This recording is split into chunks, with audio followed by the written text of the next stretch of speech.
It's time to get nerdy, y'all. A little bit of gaming history for you. Something relevant in gaming and discuss our opinions on it. Should we kick it out of here, or should we kick-start it? This is the part where you, the listeners, try to stump the hosts. I'm not a lawyer. I just play one on a podcast.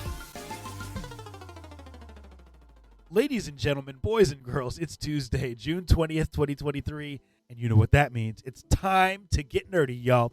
Welcome to episode number 272 of Two Nerds in a Pod, the nerdiest video game podcast in the galaxy. I am Lom, also known as Mr. Nice Guy, and I'm joined by my comrade in gaming commentary, the Miggity Mac, also known as Maction. Mac, it has been a week.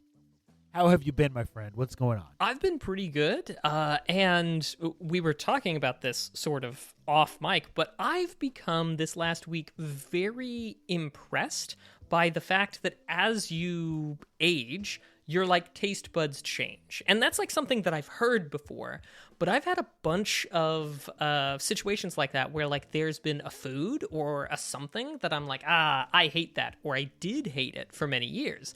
And then I either try it again, or I try it in a different context, and suddenly, mind blown, vistas open, and everything's grand. It's how I discovered that I don't dislike pineapple, I dislike canned pineapple, because when I got to try some fresh, my goodness, it was great. So I guess, really, what I'm getting at is my week, I've had some foods that I thought I hated, tried some, turned out great. Always try foods, even if you don't think you like them. Go out there on a limb, try a little bit. My personal preference is about once a year I'll try something I thought that I didn't like, because sometimes something changes somewhere along the line, and suddenly now you can enjoy whole new things, and if you never try it again, you'll never know. So I guess that's my plug, is try foods you think you don't like just to be safe. And who knows, maybe they changed the formula, or maybe you've just grown as a person. That could be. Dude, you know what? Try new things. I agree with that as a general rule. That's a great lesson. And that has been our pod, y'all. Thank you so much for tuning in. You. Try new foods. See y'all next week. Mac, my weekend was really good. It was Father's Day, and so, I got breakfast in bed. I got a couple gifts, and I just got, hugs and kisses from my wife and kids, and that was the best part of it. That's what it's all about. Whether you have kids or don't, audience, Father's Day is just about the good influences in our lives and men in society who are doing good things. So it was a great day. And then Monday was Juneteenth, but it's something that in society we don't celebrate nearly enough. And I'm going to be really blunt here, Mac. It's interesting. On the 4th of July, everyone has awesome plans. Oh, what are you doing for the 4th of July? You going to barbecue? We're going to go up to our family's cabin. We're going to play on the water. Juneteenth is now a national holiday. Nobody discusses it because I feel like people are scared for whatever reason. No one asks me what I'm doing on Juneteenth. No one talks about the fun stuff they did on Juneteenth, or that they shared history with their kids like they do on Veterans Day or the 4th of July. We've got to give Juneteenth, which is, by the way, the celebration of the end of slavery, its due justice. Agreed. And so we had a great day on Juneteenth. We barbecued, but more importantly, we shared some history with our kids about what Juneteenth is and what it stands for. And hopefully by teaching our kids history, we can avoid these types of things in the future. That's my spiel, Mac. But it was a great weekend. I like your spiel. I think we should start here. We want to hear, everybody who's here with us live, tell us what you did for Juneteenth. I'll go first. I worked. It was not my favorite. Ishmobile, thank you for chiming in as well. Unfortunately, Ishmobile also worked for Juneteenth. But if I hadn't worked for Juneteenth, I think I would have barbecued. Probably would have taken a walk, gone for a walk on a beach or in a state park or something like that. I feel like that would have been my Juneteenth plans if I wasn't working. Very cool. Well, Mac, we're not a Juneteenth podcast. We're not a national holiday podcast, but we do like to share our opinions. But what we are, Mac, is a video game podcast. And on that note, I say we do what we do best, and we hop right into that gaming news, my friend. What do you think about that? I think that sounds like a great idea. Mr. Nice Guy, what is new in video gaming? Because I am out of the loop. there's a lot that's new. And we're going to talk about stuff that we want to talk about. It may not be the hottest news stories, but it is the ones that our audience and our friends want to hear. This is episode 272 of Two Nerds in a Pod, nerdiest video game podcast in the galaxy. And Mac, the first news story comes from GameInformer.com by Charles Hart. Here's what he says, or what he writes.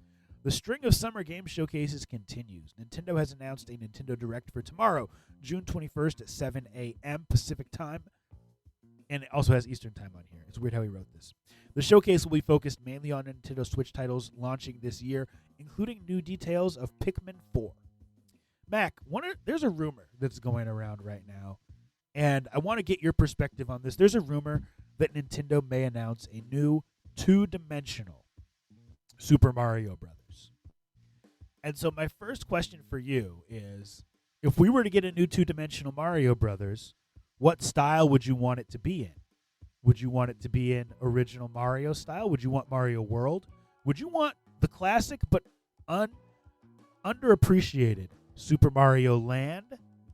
There's a lot of options out there if we were to get a Super Mario 2, new Super Mario Bros., or would you want something completely new? What's Mac thinking? I am thinking Super Mario World in style. Now, to be clear, I'm not coming at this from a nostalgia standpoint because I did not have a Super Nintendo until 2016, 2017, somewhere in there. So when I say that I find Super Mario World to be my favorite of the 2D Marios, most of them I tried when I was a full-on adult, not as a child. And new Super Mario Brothers, I liked how they did some of the stuff, but there's just some good balance with the controls and how many options you had, I felt like, with the Super Nintendo's Super Mario World. What about you? You know what's interesting? So we got Super Mario 1, we got Super Mario 2, we got Super Mario 3, and then we kind of shifted to Super Mario World. We got Super Mario Land on the Game Boy back in the day. We got Mario 3D Land, Mario 3D World. We got Mario Odyssey. I want us to go back to numbered video games. And so what I would like to see, Mac, and this is maybe a pipe dream, I'd love to see Super Mario Brothers 4 in the same style as Super Mario Brothers 3, but with like slightly upgraded, a little bit shinier, a little bit cleaner, less pixelated graphics. Because we never got Super Mario Brothers 4, and I'd love to see. So let me pitch for you a NES ROM. Is basically a ROM hack where that is essentially kind of Super Mario 4, if you will. On the Super Mario 3 engine, it's called Super Mario 3 Mix, I think. Okay. And it includes like hammer suits. It includes or not hammer suits, but other suits that like occurred in later things.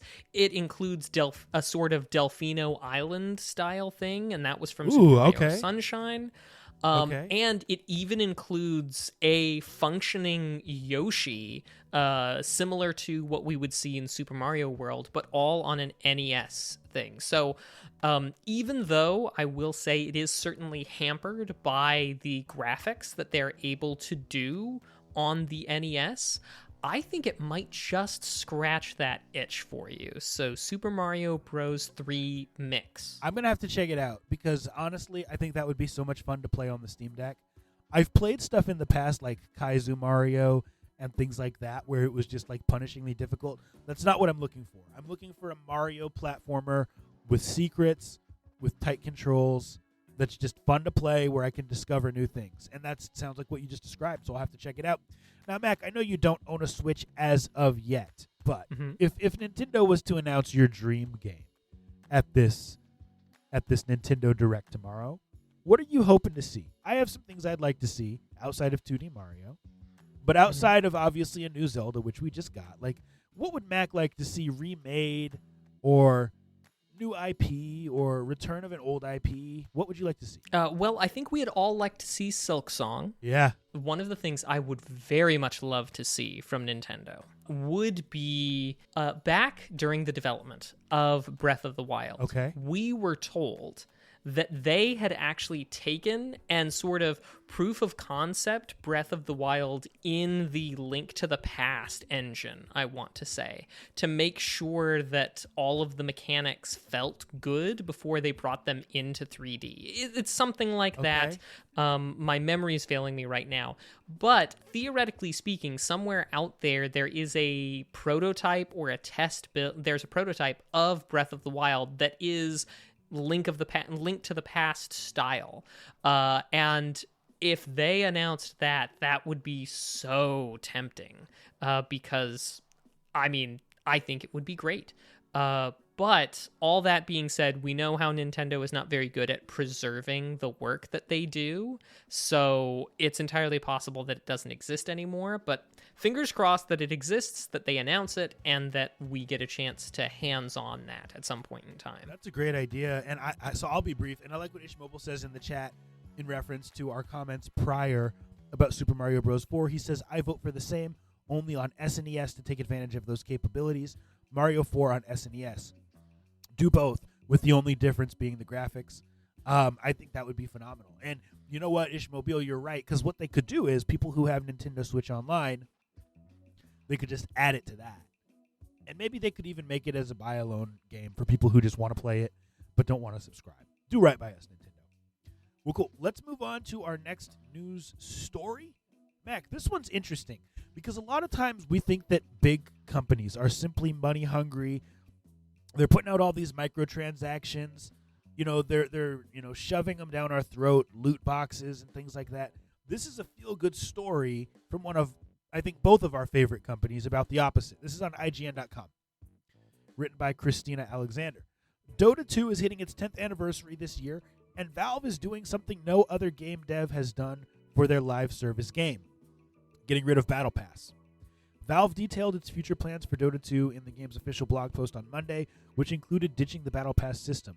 According to the company, most Dota players never buy the Battle Pass, and if they did, they never get any rewards from it other than discovering new maps, playing with new items, enjoying UI improvements, and even accidentally dying to a tormentor.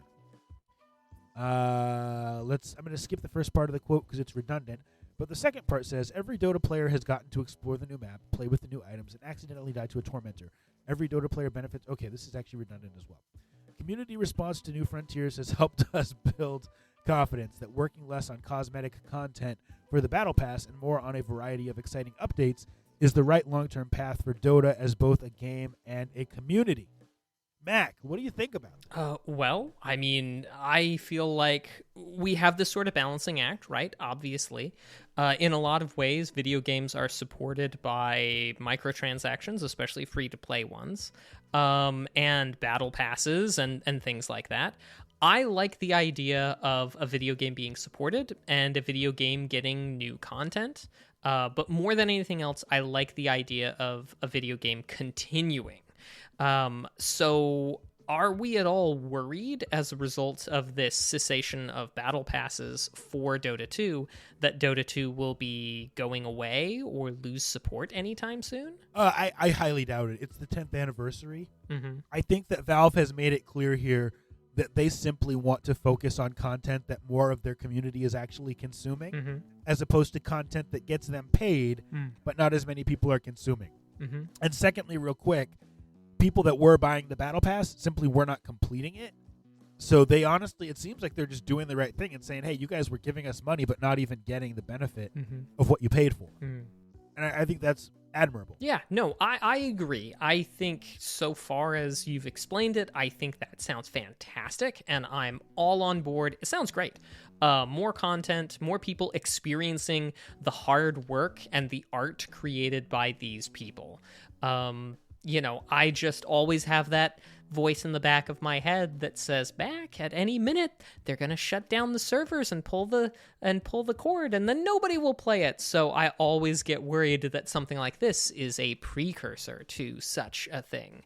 But it's one of the things that Valve has been known for doing a lot more support for their titles long term, so I think my fears are probably unfounded. Although I will highlight what Ishmobile is saying here in the chat with us, that he used to play a lot of Insurgency Sandstorm, but stopped because they chose to focus way more on cosmetics instead of gameplay. So I'm inferring that this is absolutely a type of move that Ishmobile would have loved to have seen with, with Insurgency, the type of move that they're making with Dota 2. Makes sense. Well, cool. Let's move on to one more news story. And to be clear, there was some more stuff that came out this week about Microsoft's Activision merger potential, or acquisition, I should say, of Activision. I'd like to kind of send that stuff to you before the show, rather than being like, hey, here's what happened. Surprise.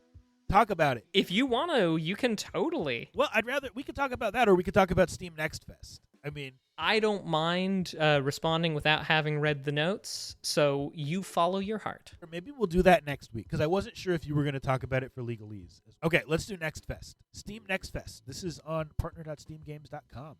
And for those of you that are in the chat, if any of you are participating in Steam Next Fest, would love to hear what games you're playing.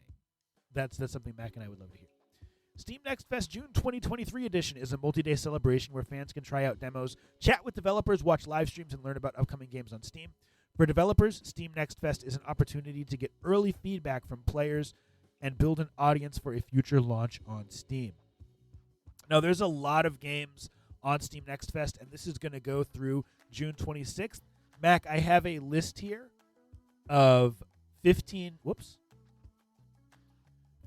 games recommended by Polygon.com that people should try before Steam Next Fest ends. But I don't know, have you had a chance to dive into any of these demos yet? Are there any that you've enjoyed? I have not tried any yet. I am coming up on a couple of days off, though, so I plan to get some gaming in. Love to hear it. Well, there's some stuff from Devolver Digital. There's just a ton of good games. Here's some of the ones that Nicole Carpenter from Polygon.com recommends. Number 1, Venba. Venba from Vizai Games is a narrative cooking game set in the 1980s after an Indian mother moves to Canada with her family. It's based on puzzles and solving different riddles, and it's a story about family love. I'm just going to read a couple of these.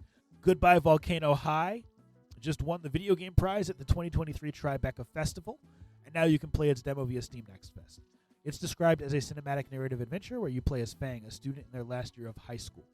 Looks interesting. Let's scroll down here. We'll go through one or two more. And I saw this one on multiple lists, so I'm interested to try this out. Laika, that's spelled Laika. Laika, Aged Through Blood. Developer Brainwash Gang describes Laika Aged Through Blood as a Western-inspired Metroidvania set in a post-apocalyptic wasteland. To that I say yes, the author writes. The beautiful stylized world has a mother coyote warrior riding a motorbike and taking on an endless path of vengeance to take back what her people lost. And Mac, for the sake of time, that's all we're going to share. But if you have Steam, if you have a PC or a Steam Deck, please check out Steam Next Fest. Give these indie devs some support. And that has been our news for the week. All right. Well, now that we've taken a look at what's going on around right now, let's take a few steps into the past with some video game history. This last week, in years before, we've had a lot of cool things go on. Mr. Nice Guy, I think I'll start with the farthest back, and we'll kind of progressively get closer. The first one came out this last week in 1983, and that would be a little arcade game, probably nobody's heard of it, called Dragon's Lair. Does that awaken any memories for you, Mr. Nice Guy? Yeah, Dragon's Lair is a classic. I'll be honest, I think it's a terrible game. Okay. A lot of people love it and have nostalgia for it. I don't like the art style. It looks like a hand-drawn cartoon, which in some ways can be endearing, but Dragon's Lair to me is one game that I just never got into. Mr. Nice Guy, not a fan, I assume, of Secret of Nim? No, sir. All Dogs Go to Heaven? The movie? Yeah? I mean, it's fine. Anastasia? Thank you, Ishmobile, for that one. I mean, it's different watching a movie than playing a game that's drawn that way. Well, reason we bring this up is that animation style, these all movies came from from Don Bluth, the artist, and so they all have a very similar vibe to them. So I feel like it's not surprising that if you didn't like one of these, including Dragon's Lair, Don Bluth, that you wouldn't care much for the rest of the Don Bluth animation. Nonetheless, We've talked about Dragon's Lair before. Last year, when around this time, I mentioned we had a conversation about how it was on laser discs, which meant that it had considerably more storage than most games of the of that entire decade. But there is one thing that I left off that time, why we're revisiting it now, and that's because I think, pretty sure, that Dragon's Lair might be the origin of the QuickTime event. Mr. Nice Guy, are you... I know I'm coming at you with a big one, but can you think of a game before Dragon's Lair that was QuickTime event-based? Before Dragon's Lair, I mean 1983? Yeah, 1983. No, I cannot. No, candidly, I can't. Obviously, love them or loathe them, QuickTime events. I kind of personally dislike QuickTime events.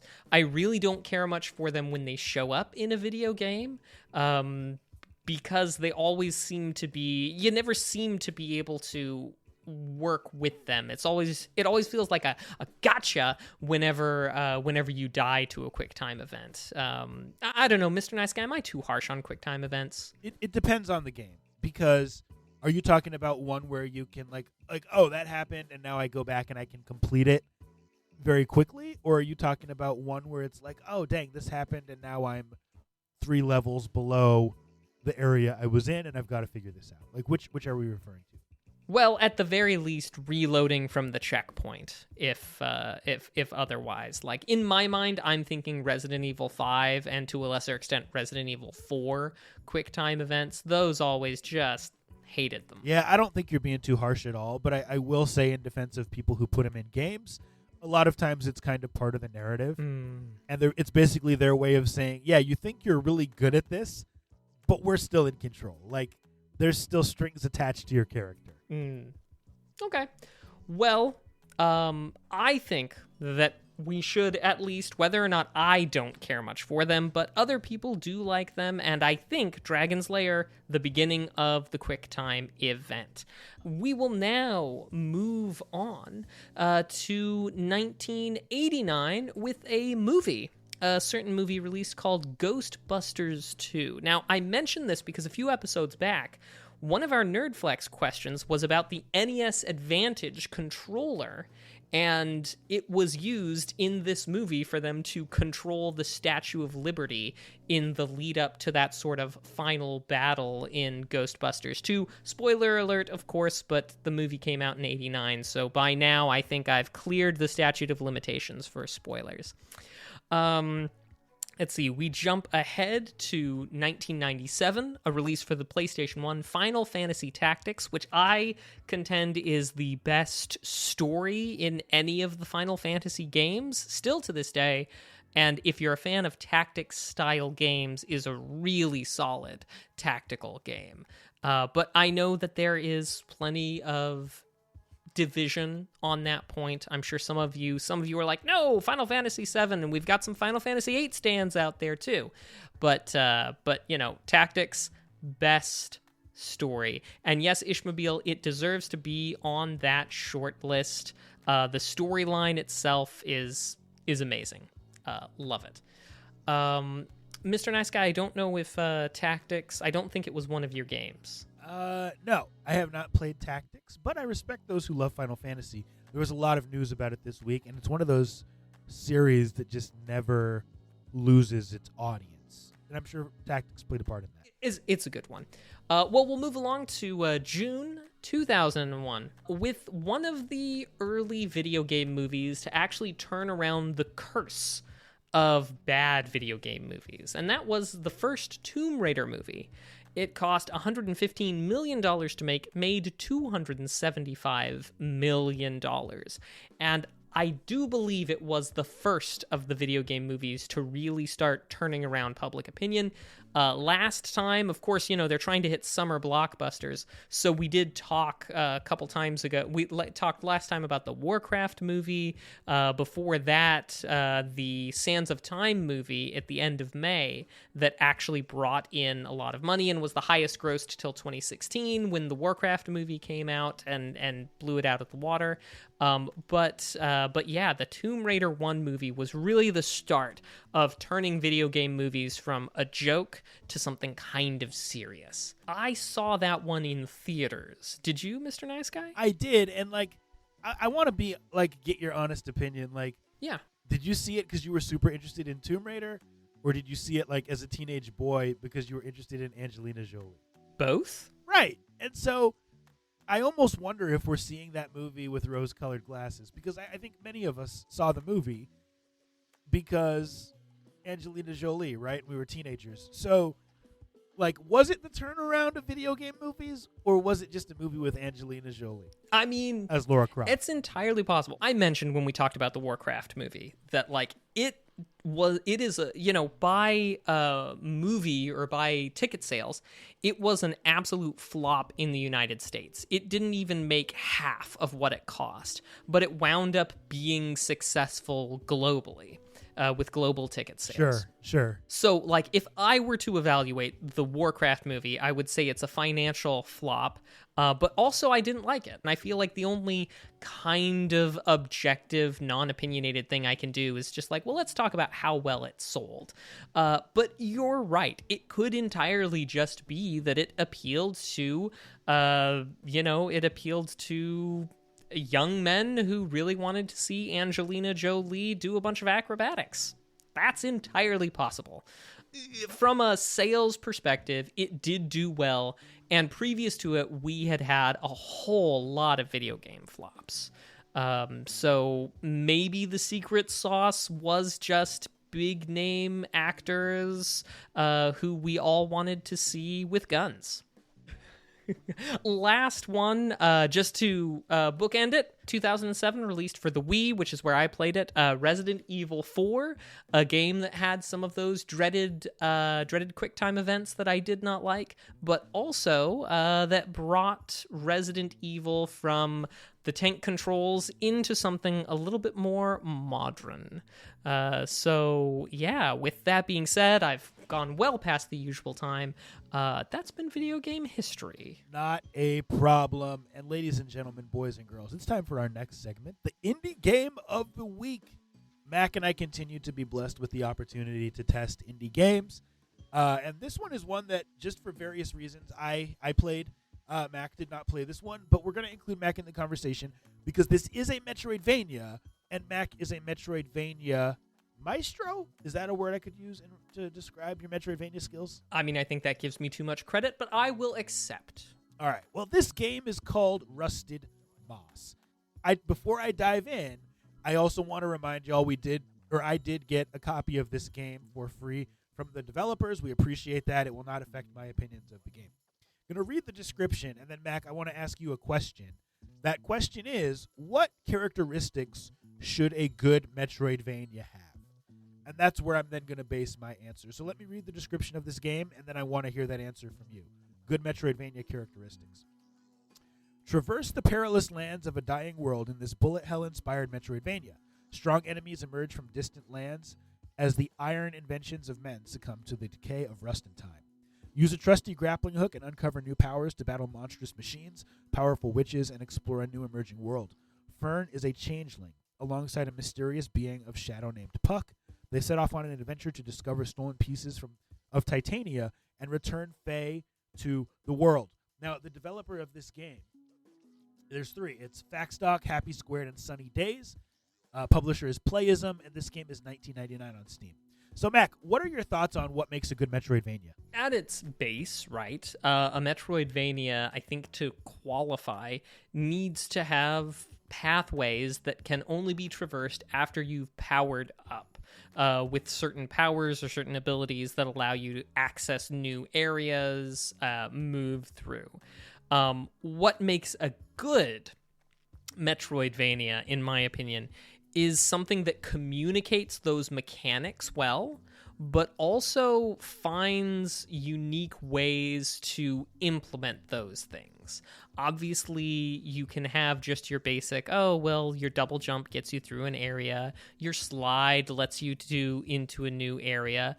But there are others that really go above and beyond to make powers or power-ups in such a way that you can not just use them to get over that hurdle, right, that's keeping you out of a new area, but also unlock new ways to do combat, new ways to just quickly traverse around in general. Of oft underused Metroidvania thing is a grappling hook. I love a grappling hook in a game, and I fairly infrequently see it used. So anytime there's a new Metroidvania coming around, I'm always like, am I going to get a grappling hook this time? I hope so. Anyway, I've digressed, but that's what I think. I think using that core mechanic of getting a power up and being able to go new places that don't just open up the new place, but also wind up being usable in a variety of contexts. Awesome. And I would agree with you with almost everything you just said. I like the idea of a grappling hook. Like, I like that bionic commando style of movement, and that's what they did here. Is they provide you very, very early on with a grappling hook that replaces the need for a double jump. So you can traverse places based on height very, very quickly within the game. The thing that's frustrating to me about the grappling hook, and any of you who Google this game and watch videos, is you'll see like they got the physics right, but the grappling hook is so bouncy that you're like swinging, but then also bouncing up and down, and you're trying to time your jump, which is technically how a grappling hook would work. You're not just going to have a smooth back and forth like a pendulum, right? If you're using a grappling hook, that's like rubber bandy. But at the same time, that was my main frustration with using it, is that it was so imprecise that it almost took more patience than skill to be able to get where you were going. Now, one thing, Mac, that I would say that I like in modern Metroidvanias, and this is the third game that I've played that has this characteristic, are trinkets. Some type of equipable thing that you can equip at a save point that allows you to do combat in different ways. And you kind of alluded to this. Now, we've seen it in Hollow Knight. We saw it in Lone Fungus. And they have a similar system here in Rusted Moss, where you can equip trinkets, but you can only equip a certain amount based on the amount of currency that you have.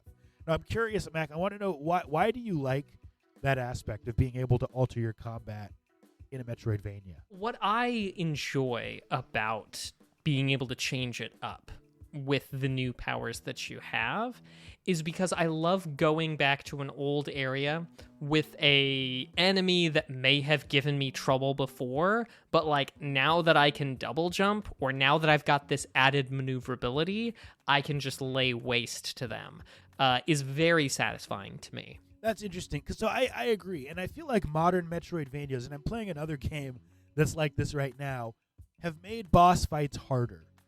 I won't even say modern Metroidvanias. I'll say some Metroidvanias have made boss more the battle than the actual traversal through the world.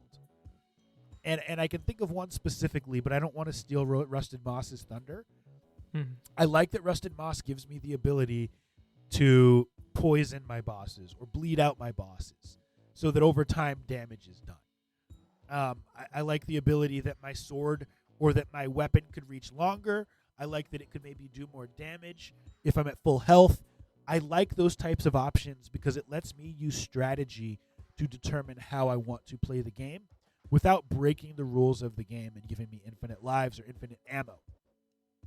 I also like that this game is super unique in that it allowed me to it really made me want to know what was going to come next in the world. There's been Metroidvanias in the past where I've simply wanted to get the next power up, but here it's such a unique looking game that I really just wanted to see what the world looked like, and they did a great job. Last thing I'll say about this game is they focused a lot more on factor over form. So even though the grapple bugged me, they focused a lot more on gameplay than they did on making it look pretty, because it's a pixelated game, almost like a cave story. So it's not about smooth graphics. It's not about smooth animations. There's a lot going on in your boss fights on screen, but it controls tight other than the grappling hook. And I just thought that they did a really good job with this game. Now, I will say this. At a time when we're seeing a lot of games cost $9.99 to $14.99, $20, is the game worth it? Sure. But I think that they probably could have gotten an even bigger audience had they priced the game a little bit cheaper. But that said, if you're a Metroidvania fan and you're not going to mind using the grappling hook, I could recommend this without reservation. Great story, great dialogue, Rusted Boss, recommended by me. Nice. Mac, anything you want to add about Metroidvanias generally? Would love to hear if you have other comments. No, keep the good ones coming, Mr. Nice Guy. Cool. That has been our indie game for the week. All right, well, now we turn to a crowdfunding project that's trying to get off the ground. We call this Kick or Kickstart. You know how it works. I'm going to post a link in the chat to a crowdfunding project. We'll take a look, discuss some of the virtues and the vices, and at the end decide whether or not it should be kicked out of here or whether it should be kick-started. And today, we've got a game called Detective Riddell by Puzzle Lab. Now, Puzzle Lab comes out of Sydney, Australia. And this is essentially it's an escape room with a little bit of murder mystery. It takes place on a train. It's got this sort of, I think the right term for it is cell shading, the graphic style. A little bit minimalist in its approach and very much a first-person view as you search around, try and solve the puzzles, make your way through the train. And it's got almost that sort of colorization that you would see in Borderlands. But, again, it's not quite as robust, a bit more minimalist. Anyway, if you're interested in a copy of the game on release, they're asking for, 20 Australian dollars, which is about 14 US dollars, which is supposed to be about 10% off what they will charge at launch. So, you're looking at about $15 and change when they launch on Steam. They're hoping to get that out in... Oh, interesting. Hang on. Might cut this for time, but this didn't list a... when's delivery? Estimated delivery November of 2023. So not too frightfully far away. Their goal overall for the project is only about $3,500, and they're inching close to that 50% mark, with still about 17 days to go. With that all being said, they do mention obviously several escape rooms as being inspirations for the project, as well as inspirations like Ace Attorney and Professor Layton. So, yeah. Mr. Nice Guy, any thoughts? So I guess I'll say I like the idea of an escape room being in a video game, but I feel like if you're going to do that, your game should be VR. I think that is a great idea. Because then it's like you're there. I get that you probably wouldn't get as wide an audience because VR isn't as widely adopted. But why have an escape room in your traditional flat screen format? To me, that doesn't make sense. I don't know if you've ever done an escape room. I actually have not. But my understanding is that the whole point is that you're looking around, you're observing your surroundings, and it's part of the immersion is that you're in the room and you literally feel like, oh, we're not going to escape, even though you could be let out. And so I think that's kind of strange to do this. I have done an escape room before. It was a very short escape room experience, but I've also done a few different escape rooms inside of video games. I would say that, like, Myst and Riven, the sequel to Myst, you could characterize them both as this general sort of escape room-ish, puzzle-ish, because technically Myst, while it was an escape room, it was a bit more of an escape island, if you will. But nonetheless, I think it does work even on 2D, and I think it works out pretty well if you're into that sort of thing. No judgments if you're not, of course. But yeah, VR definitely would work out quite well for a game like this. Yeah, and I mean, once again, I'll give them credit for doing something different. I'm not seeing a lot of stuff like this. Although Ishmael in the chat said, Mr. Nice Guy Escape Room Simulator is cool. When I bought it on Steam, I thought it was VR. It isn't. It's still cool on flat screen though, so that's good. And I hope I'm not doing a disservice either side here by bringing up Myst in reference to this, but it does seem like it scratches similar itches. Now, Mr. Nice Guy, I've got some more to say on it, unless you've got some.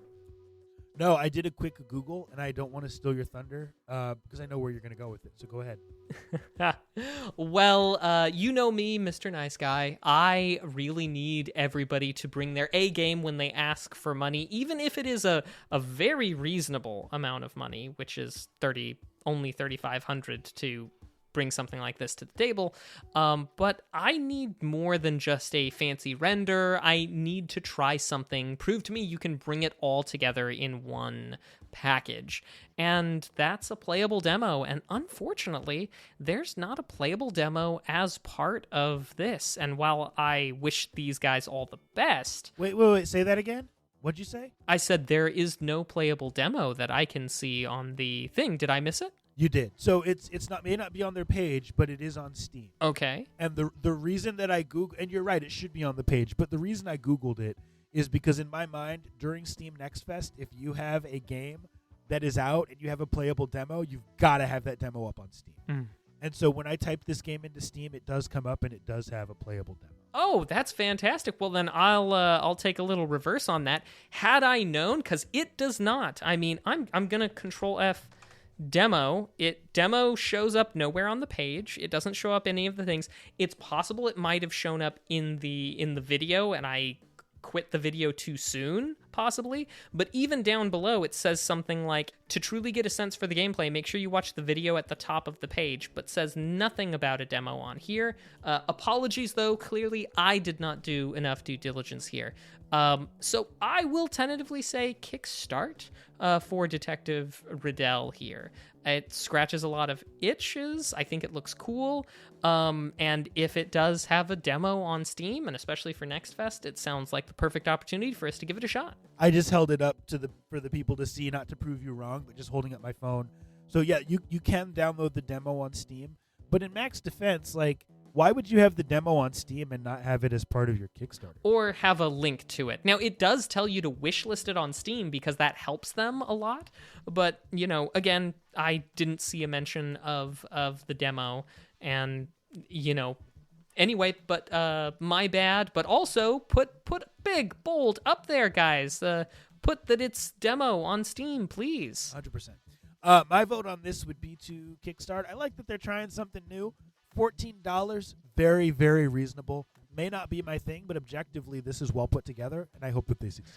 Well, so far we're a little bit divided, but nonetheless, we wish you all the best. Puzzle Labs, good luck on Detective Riddell. And that's been Kicker Kickstart. And I forgot to mention in the chat, but y'all already know. You've all been here before. Now it's time for Nerd Flex. Oh, woohoo.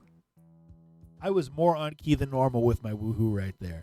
I gotta remember how to do that. This is part of the show where you ask us questions and we try to answer them, and we do it without Google, without YouTube, without any other external help or help from friends. But you try to stump us, and sometimes you do. Now, Mac, is this a sound test? I feel like we haven't done one of those in a while. No, actually, last episode was a sound test. I completely forgot about it, but recorded the sort of it's a sound test episode and plugged it in. So the version that went up of 271 is a sound test episode. There is a new one there for you to listen to and to flex your nerdy muscles with. Fantastic. And if you're here live, you have a job to do. Let us know in the chat. Multiple choice, gaming-related questions. And Mac and I will try to answer them. Oh, we already have one in the chat. Let's do it. Thank you, Ishmobile. And if the rest of you have some, please get them in there. Here's the first one. In Ori and the Blind Forest from 2015 and Ori and the Will of the Wisps 2020, there is a movement ability called Bash. What does it do? Breaks fragile ground, launches you off of things. C, launches you into things. D, creates a giant glowing hammer that smashes smaller enemies. Now, Mac, I have played Ori and Will of the Wisps. I put probably 3 hours or 4 hours in. Oh, this is a tough one, and he has really, really good options. If I was going to guess, just based on my memory of only playing a few hours, I would guess A. I've never played either of them. I've seen a little bit of gameplay, though. I would guess either A or D, and just based on the name, and you sound pretty confident they're in A, so I'll go with you. Well, I was going to go A or D as well, but let's go A, final answer. Ah! No way! B, it launches you off of things. You can launch off projectiles and other enemies. Way to get us. Way to get us. Our next question comes from Buster Rydon. He asks, not including re-releases or remakes, how many mainline Nintendo Legend of Zelda games feature Link in the title? Not a multiple choice question. It's not, but it's a great question. All right. Link to the Past, Link's Awakening. Mm-hmm. Is Zelda 2 The Adventure of Link? Mm-hmm. Yes, indeed. So that's 3. What else we got? Let's see. Link Between Worlds. Yeah, Link Between Worlds. There's got to be another. There's Oracle of Seasons, Oracle of Ages that isn't there. Skyward There's Four Sword, Swords, which doesn't have. Yeah, Four Swords doesn't. Then Ocarina, there's Majora's Mask don't. Twilight Princess. Those are on Wii, and those don't have it. Wind Waker doesn't have it.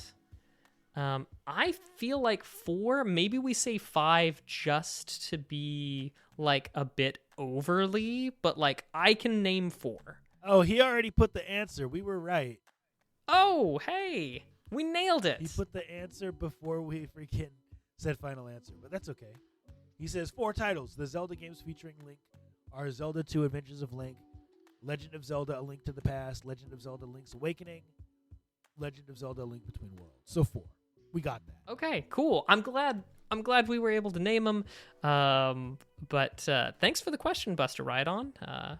I'm impressed with us. We got one more, Mac. Would you read it? Yes, indeed. In Grounded, the game, you can find a dungeon with miniatures on a picnic table.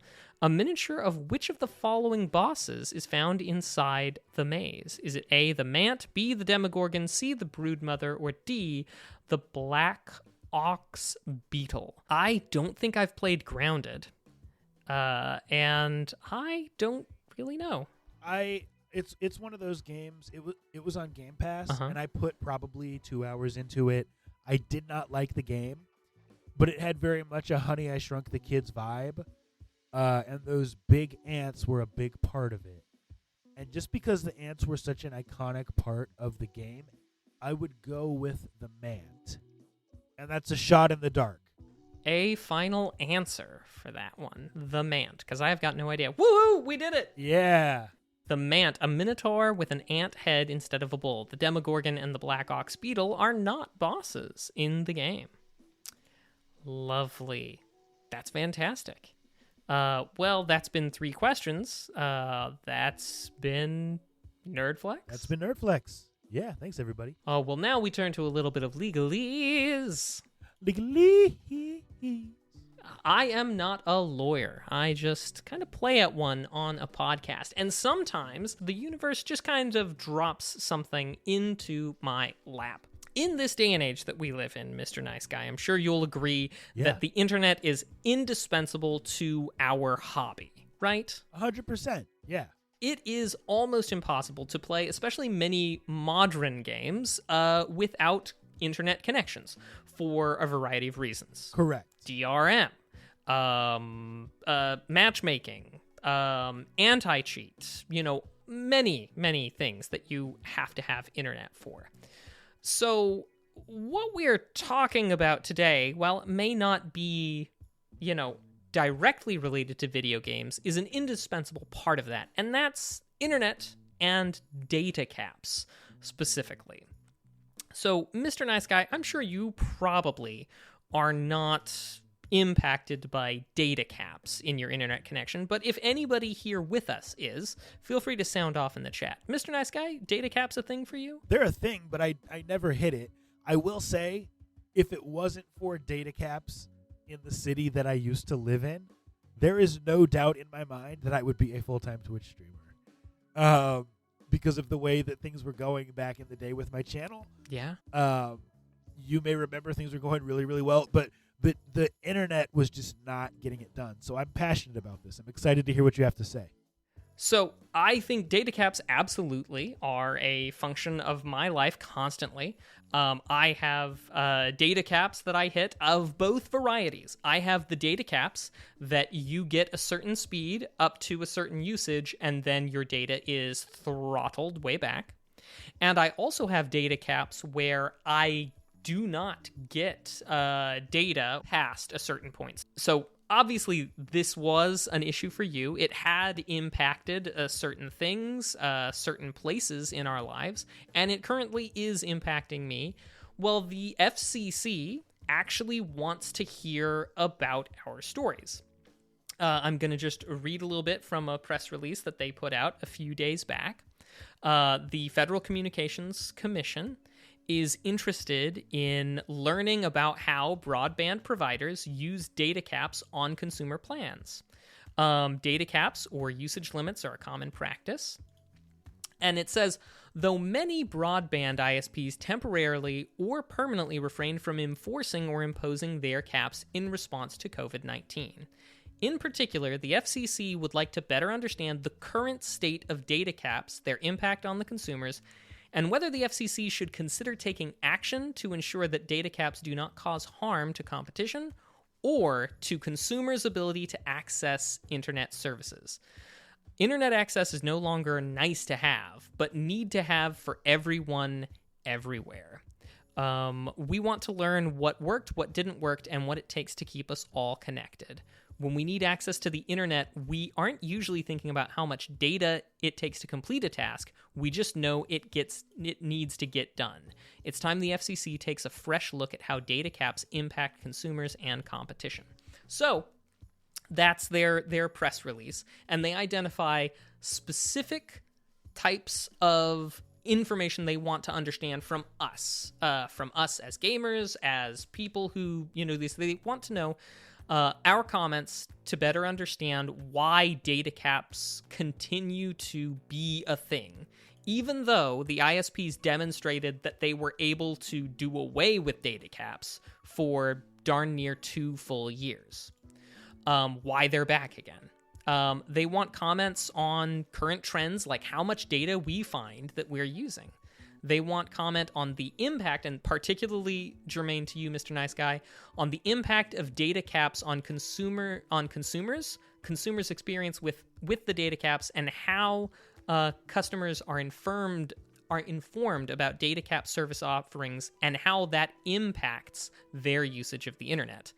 And then the last thing, they're not so much seeking our comments on it, but the commission, the FCC, is actively seeking to figure out whether or not, if it's a problem, if the FCC has the legal authority to do anything about it directly. So, with that being thrown out there, Mr. Nice Guy, do you have any comments to any FCC people who are listening in on our show? Do you have any comments about your experience with data caps? I mean, aside from just fantastically put, just barely, that you would have been a full-time Twitch streamer if not for the data caps, where we were throttled out of that option. Yeah, so I have memories of being in the middle of a really big stream and getting raided by an awesome, huge Twitch streamer now, and I'm not going to name drop. I may tell y'all after the stream. I think that was about 1,000 or 2,000 in one go. Yeah, in fact, Mac and I one time got raided by someone really big, and that stream didn't end. But there was another time when I got raided solo, and my stream just ended because of data issues and because of poor internet. And so, FCC, consider the fact that we're now in a post-pandemic world where internet is even more crucial than it was back at the time when I was trying to come up on Twitch. to do this is unacceptable. I'm a fan of net neutrality laws in terms of regardless of what you are using the internet for, you should be charged the same amount. It doesn't matter if you're streaming. It doesn't matter if you're doing business. It doesn't matter if you're doing homework. Like, you don't charge people more money for water if they are using the water for a business as opposed to just drinking it. So why do you do that with bandwidth, a resource that is limitless? So that's what I'd say. I would certainly say we even now have more demand for things such as telehealth, telecommunication. In 2020, we started playing GURPS and D&D online with friends across the country in a way that we just hadn't before. Making use of virtual tabletops for us to play games together in ways that we hadn't before. I feel like now more than ever, the data caps need to go away. And while I am sympathetic to the idea that potentially you cannot run your internet infrastructure at 100% capacity at all times, and theoretically speaking, maybe the data caps were helping them not to run at full capacity. Back in the early 2000s, they took billions of tax dollars to build out broadband to literally every place in the United States, and then did not that at all. So I am not very, so I, to some extent, I'm like, hey, you guys already got your money, so maybe buy some more equipment if that's what you need. But you already got your money for it, so I'm not going to cry any tears for an internet service provider when they're, jerking us around with these data caps. That's my take. But I will put a link for anyone in the show notes, but obviously if you are interested in giving a go and letting them know what you think on it, and oh my goodness, I closed it, fcc.gov/datacapstories. It will redirect you to consumercomplaints.fcc.gov, and it's a much longer thing, but a long link like that doesn't exactly flow off the tongue. So anyway, get on there. This impacts every one of us, and the way that this government stuff works is we have to express that there is a need and how it impacts our lives for a consumer protection agency, such as the FCC, to be willing and interested in stepping in and making something better. So if you feel like these shenanigans need to stop, go there, say something, let's all do our part. And that's not law, but it is legalese. Well, ladies and gentlemen, thank you for tuning in to Two Nerds in a Pod, episode number 272. If you're here live, we have one last segment before we go called What We've Been Watching and What We've Been Playing, where we talk about the cool, nerdy stuff we've been into across all platforms. Would love to hear what you people in the chat are into. So, Mac, let's let them type that up and tell us, Mac, what have you been into the past week? Well, I've been watching another Dimension 20 D&D show called Misfits and Magic lately. Although it's not D&D, it's running a different system called Kids on Brooms, but that's neither here nor there. Also, what else have I been watching? I've been watching... Oh man, that's honestly mostly it. I know that there's a movie or two that I've been watching, but they're just not coming to me. As for playing, I've been playing some tabletop role-playing games. I've been playing a little bit of stuff on my Steam Deck, such as Trinity Fusion. Got that downloaded and started. And yeah, that's about all that I've been playing and watching lately, but I've been listening to plenty of podcasts because I've had a lot of time with my headphones lately. Love to hear it. Well, Mac, I'm still working on The Mandalorian Season 3, but I'm almost done with it, and that's a good feeling. Now, I've been watching this new YouTuber, and I posted him in our group chat. I can't say if I know this person's a good person or not. And so, I'm always kind of hesitant to recommend any YouTube channel because, in a month from now, we'll find out that this dude is doing all kinds of crazy stuff. But for now, I'm a fan. And I'm trying to pull him up to remember the name. He's called TT the Fine Print TT. And he has these videos about gaming in his van. He's basically converted his van into like a portable travel. I mean, everything's travel portable, but like a living space that's very minimalist. He has a PC set up in there. He has satellite internet on the top. Hashtag van life. That's right. And he and his dog just like travel to the most beautiful locations, stay there, camp, eat simple food, and he plays games and streams on Twitch. And it is a phenomenal channel. As far as what I've been playing, I've also been playing Trinity Fusion. I've been playing Cursed Crackers. We'll review that later. And there's another Steam Deck demo that I just downloaded, and I can't find it right now, so I'll have to tell you all next week. But check out stuff on Steam Next Fest, and please support those indie devs. They have supported our podcast so many times. Week after week, we have people supporting us, and we really appreciate each and every one of y'all. Mac, what are people into in the Thanks, chat? everybody, for coming around and being a part of the show. Episode 272 would not have been the same without YOU. We appreciate you being here, and if you want to be here live, you can catch us Tuesdays at 7 p.m. Pacific, 9 p.m. Central on twitch.tv/2nerds in a pod. That's with the number 2, of course. But for any and all of you out there who listen to the show, thank you. We'll catch you next week, and be excellent to each other. And keep it nerdy. See ya.